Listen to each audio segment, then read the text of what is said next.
Welcome to Mariposa Read, Enjoy, and Discover, brought to you by the Mariposa Adult Literacy Program with support from the Mariposa County Library and a grant generously provided by the California Library Literacy Services.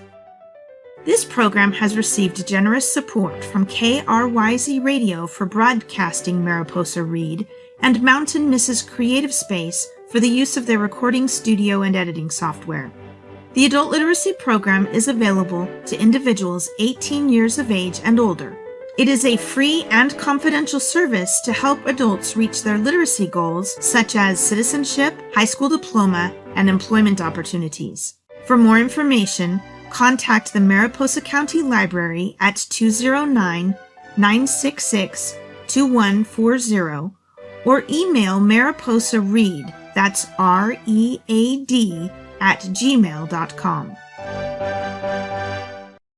How this program works is, you may obtain a digital copy or transcript of the content from the Mariposa County Library's website at www.mariposalibrary.org. Select the Mariposa Read menu option under the Adult Literacy tab. You may also find them on the Mariposa Adult and Family Literacy's Facebook page under the event with the title of the show. If you would like a printed copy, they may be found in front of the Mariposa County's main library from 9 a.m. to 4 p.m., Monday through Friday, on the Adult Literacy cart just right outside the door. Thank you for joining us for Mariposa Read, Enjoy, and Discover. We have been reading from the Learn About the United States Quick Civics Lessons for the Naturalization Test. It's a PDF that's put out by the U.S. Citizenship and Immigration Services, and it has so much wonderful information in there. And we also know that some of you who are working on your literacy skills are working toward getting your citizenship, so we thought this would be a really fabulous thing to read together. We have made it to page 17, and we're starting at the top of the page with number 65. Now remember that you can get a physical copy of this from the Mariposa Adult and Family Literacy cart out in front of the main Mariposa Library, Monday through Friday from around 9 a.m. to 4 p.m., or you can find a copy of the links for them both in our Facebook page and on our website, the Mariposa County Library, under the Adult Literacy tab, Mariposa Read. Got down to page 17, we will begin. 65. What happened at the Constitutional Convention? The Constitution was written. The Founding Fathers wrote the Constitution. The Constitutional Convention was held in Philadelphia, Pennsylvania, from May to September 1887. 55 delegates from 12 of the original 13 states, except for Rhode Island, met to write amendments to the Articles of Confederation. The delegates met because many American leaders did not like the Articles. The national government under the Articles of Confederation was not strong enough. Instead of changing the Articles of Confederation, the delegates decided to create a new governing document with a stronger national government, the Constitution. Each state sent delegates who worked for 4 months in secret to allow for free and open discussion as they wrote the new document. The delegates who attended the Constitutional Convention are called the Framers. On September 17th, 1787, 39 of the delegates signed the new Constitution. 66. When was the Constitution written? 1787. The Constitution, written in 1787, created a new system of U.S. government, the same system we have today. James Madison was the main writer of the Constitution. He became the fourth president of the United States. The U.S. Constitution is short, but it defines the principles of government and the rights of citizens in the United States. The document has a preamble and 7 articles. Since its adoption, the Constitution has been amended, changed 27 times. 3/4 of the states, 9 of the original 13, were required to ratify, approve, the Constitution. Delaware was the first state to ratify the Constitution on December 7th, 1787. In 1788, New Hampshire was the 9th state to ratify the Constitution. On March 4th, 1789, the Constitution took effect and Congress met for the first time. George Washington was inaugurated as president the same year. By 1790, all 13 states had ratified the Constitution. In the upper right-hand corner of the page is a picture of the original Constitution, old piece of paper in all its glory, and underneath it says, "The Constitution of the United States, courtesy of the National Archives." 67. The Federalist Papers supported the passage of the U.S. Constitution. Name one of the writers. James Madison, Alexander Hamilton, John J. Publius. The Federalist Papers were 85 essays that were printed in New York newspapers while New York State was deciding whether or not to support the U.S. Constitution. The essays were written in 1787 and 1788 by Alexander Hamilton, John Jay, and James Madison under the pen name Publius. The essays explained why the state should ratify the Constitution. Other newspapers outside New York also published the essays as other states were deciding to ratify the Constitution. In 1788, the papers were published together in a book called The Federalist. Today, people still read the Federalist Papers to help them understand the Constitution. 68.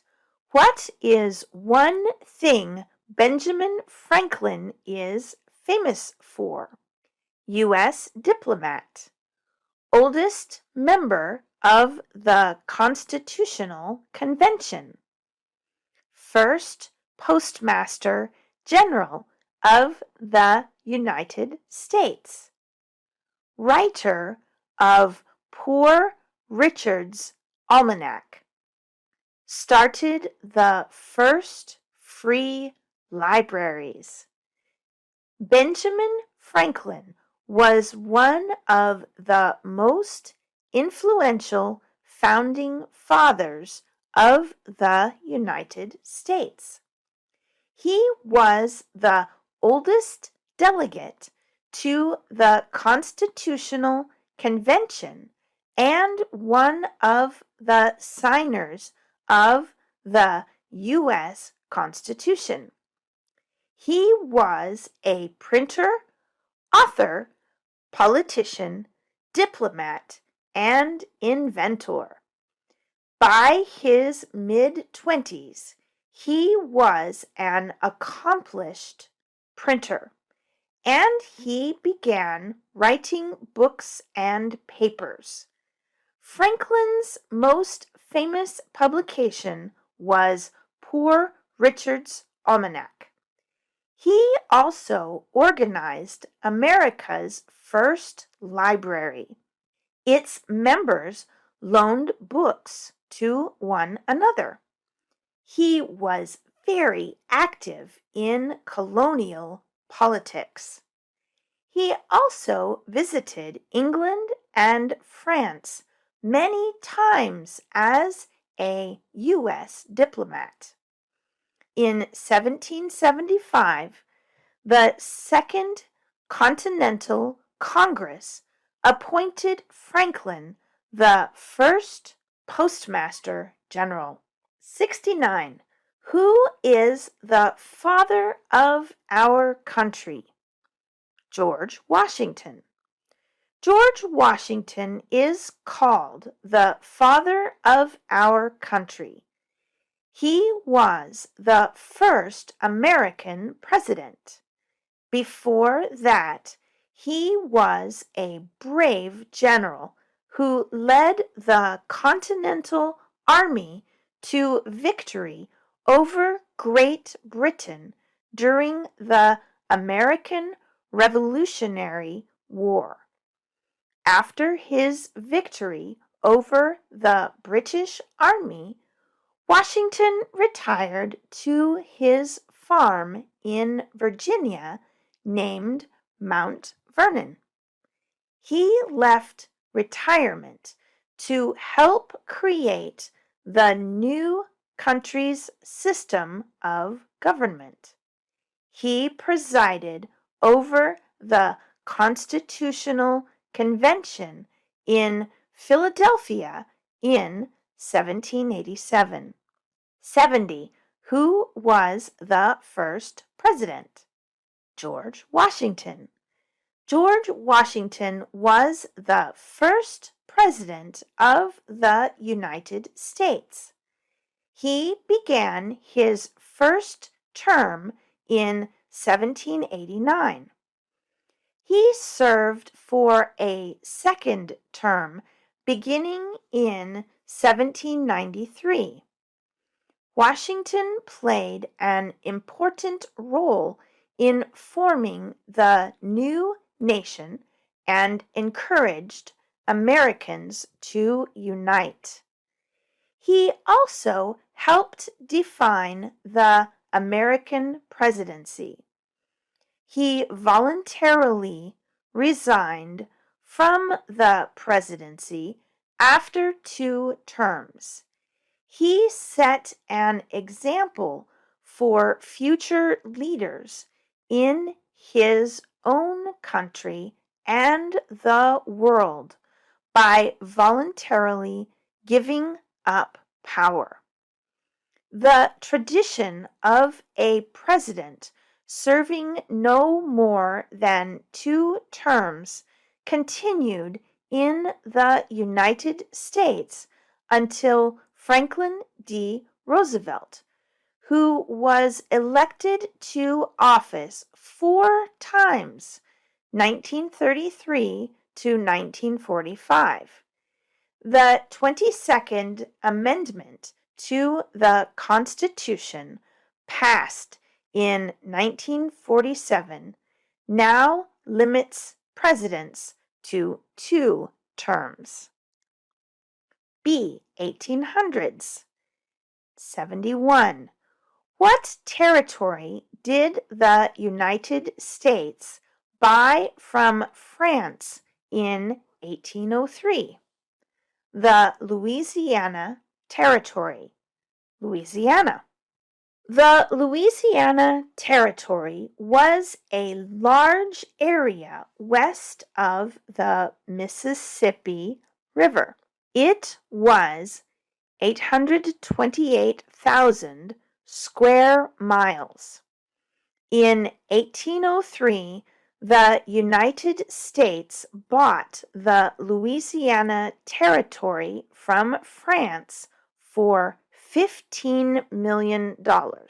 The Louisiana Purchase Treaty was signed in Paris on April 30th, 1803. It was the largest acquisition of land in American history. Farmers could now ship their farm products down the Mississippi River without permission from other countries. This was important because the city of New Orleans was a major shipping port.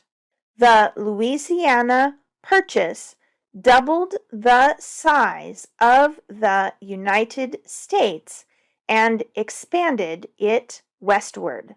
Meriwether Lewis and William Clark led an expedition to map the Louisiana Territory. 72. Name one war fought by the United States in the 1800s.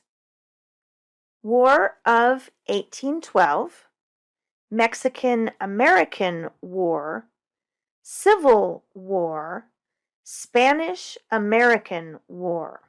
The United States fought 4 major wars in the 1800s. The War of 1812, the Mexican-American War, the Civil War, and the Spanish-American War. The War of 1812 lasted from 1812 through 1815. President James Madison asked Congress to declare war on Great Britain. The British were stopping and seizing American ships. They were also arming American Indians to fight against the Americans. As a result of this war, the nation's trade was disrupted and the U.S. Capitol was burned. The Americans won the war. This was the first time after the Revolutionary War that America had to fight a foreign country to protect its independence.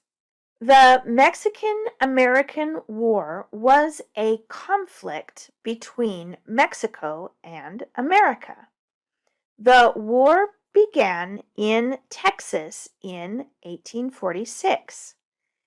President James Polk ordered General Zachary Taylor and his forces to occupy land claimed by both the United States and Mexico. President Polk believed westward expansion was important for the United States to grow. When Mexico attacked, the United States went to war with Mexico.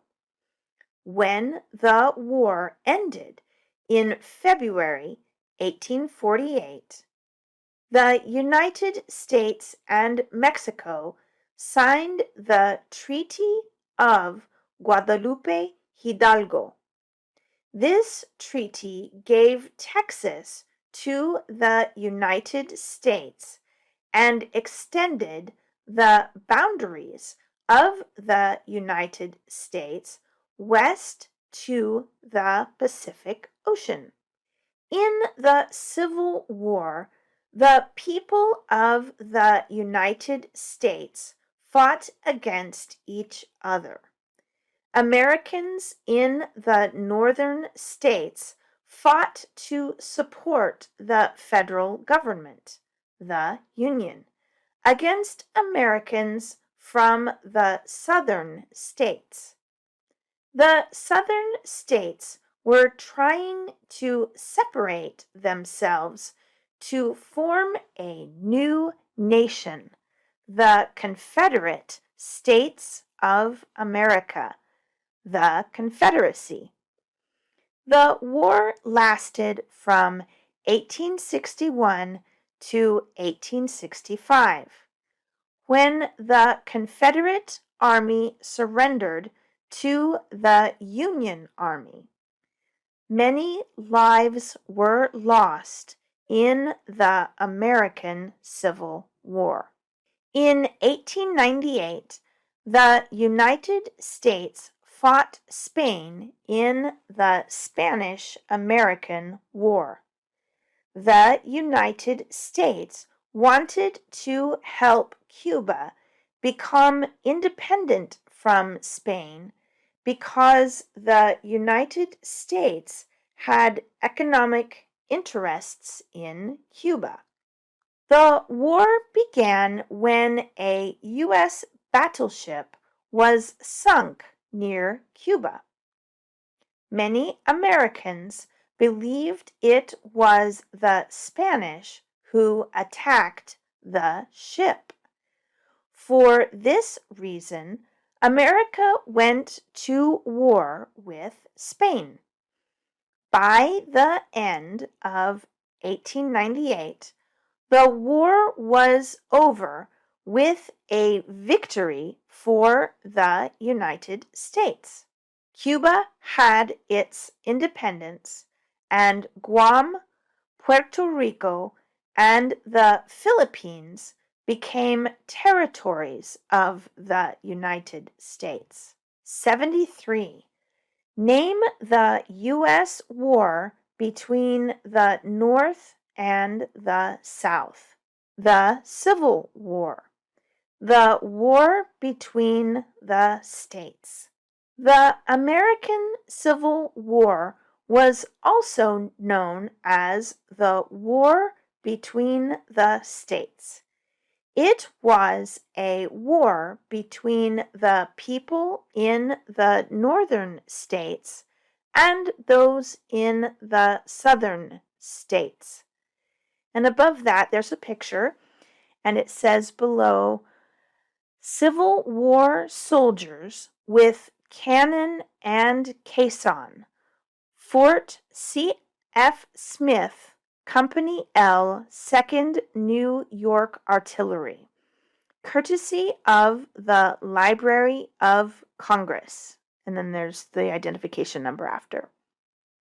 Continuing down, the Civil War was fought in many places across the United States, but most battles were fought in the southern states. The first battle was at Fort Sumter, South Carolina. The first major battle between the Northern Union Army and the Southern Confederate Army took place at Bull Run in Manassas, Virginia, in July 1861. The Union expected the war to end quickly. After its defeat at the Battle of Bull Run, the Union realized that the war would be long and difficult. In 1865, the Civil War ended with the capture of the Confederate capital in Richmond, Virginia. Confederate General Robert E. Lee surrendered to Lieutenant General Ulysses S. Grant of the Union Army at Appomattox Courthouse in Central Virginia. Over the 4-year period, more than 3 million Americans fought in the Civil War, and more than 600,000 people died. 74. Name one problem that led to the Civil War. Slavery, economic reasons, states' rights. The Civil War began when 11 Southern states voted to secede, separate, from the United States to form their own country, the Confederate States of America. These Southern states believed that the federal government of the United States threatened their right to make their own decisions. They wanted states' rights, with each state making their own decisions about their government. If the national government contradicted the state, they did not want to follow the national government. The North and South had very different economic systems. The South's agriculture-based economy depended heavily on slave labor.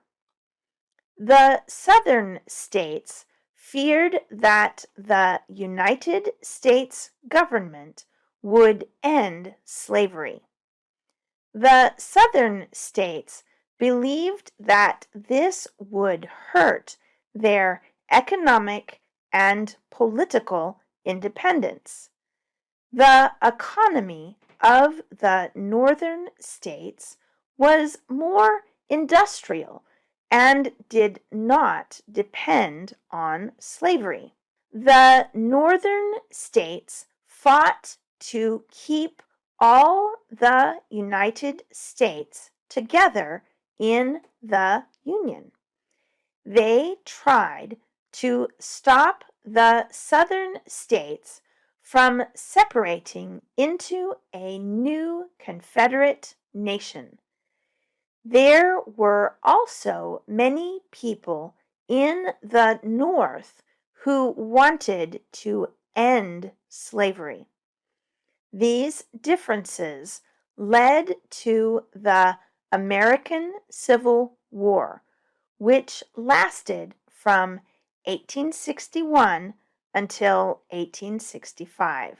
And that is all that we have time for today, reading this great document about our history here in the United States. We will continue for at least one more week, probably two. I keep saying that, so we will keep plugging along on this amazing content that we've got here. So hang on to that PDF or that link, and we will replay this show if you'd like to read through again on Sunday at 2:30, and we will have our next show on Thursday at 7:30 p.m.